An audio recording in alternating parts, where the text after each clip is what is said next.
A very thankful Veterans Day to all service members, and especially to the parents out there balancing family and military life. Yes, and two of those service members doing that balancing act are here with us this morning. We are so honored. Yeah. Major Christine Jeltema, who you might also recognize in her role with the Connecticut State Police, and Sergeant First Class Maggie Stone. They are both members of the Connecticut National Guard, and we are so grateful for you. Thank you so much for your service. Oh, thank you. Thank you for having us and inviting us here today. We're very honored. Oh my God, we're so grateful that you came in. Such a big deal. Yeah. Let's go back to the point where you made that decision to do something like this. Talk to us about that decision. Yeah, for me, joining the National Guard back in 1997, I was graduating high school.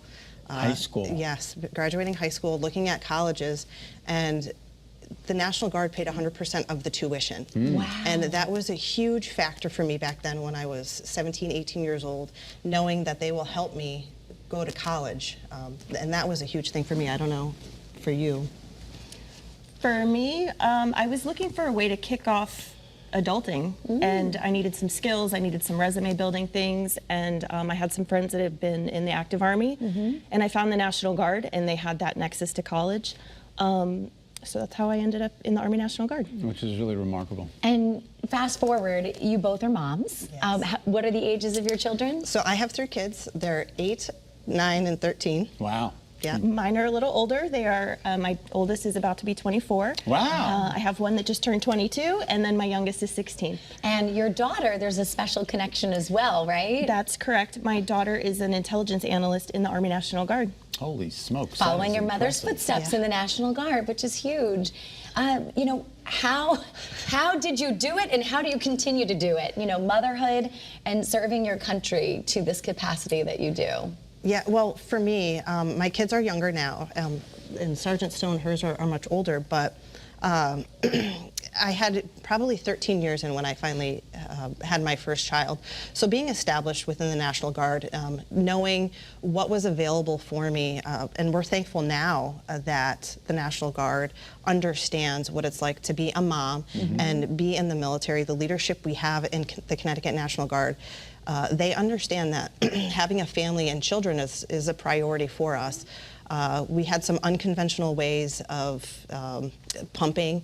Her and I have known each other for quite some time, and you know, I used to use her office on drill weekends to pump and all that other kind of stuff. But our leadership has now really looked at what it's like to be a mom, especially a younger mom that may not have been established, and helping them and guiding them through the process. And you know, there's us. Moms that are older and have been in the organization that we try to mentor our young soldiers as well to come speak to us if they have any questions and help guide them to the needs that they may need as a new mom. You take them under your wing, Of right? course, yeah. It's like having more children. Right, exactly. And what about... Oh, sorry. If someone is out there and they're on the fence about making this kind of a commitment, what do you say to them?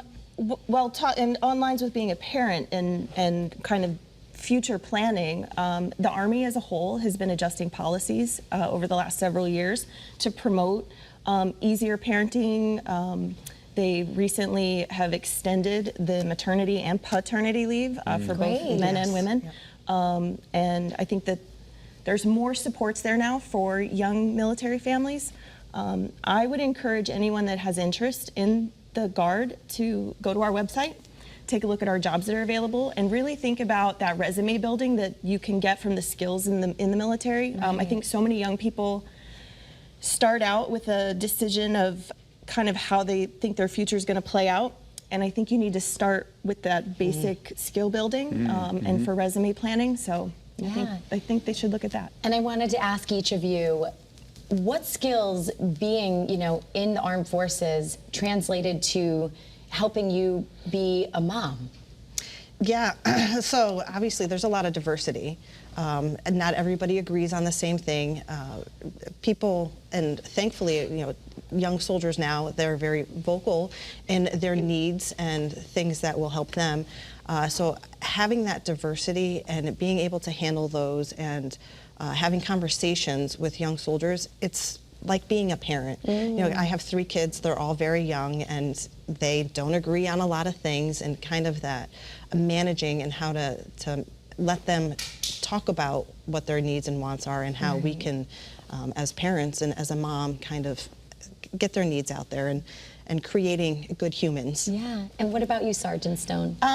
Well, my kids are older now, and a lot of the leadership skills I've gotten in the Army really translate into how I parent my kids and how I lead them, and I think encourage them and mentor them into being productive young adults. Well, we can't thank you enough for your service and for being with us on Great Day. Thank you. Thank you so much for being here. Thank you for having us. All-star, rock star moms, right? Major Christine Jeltema and Sergeant First Class Maggie Stone.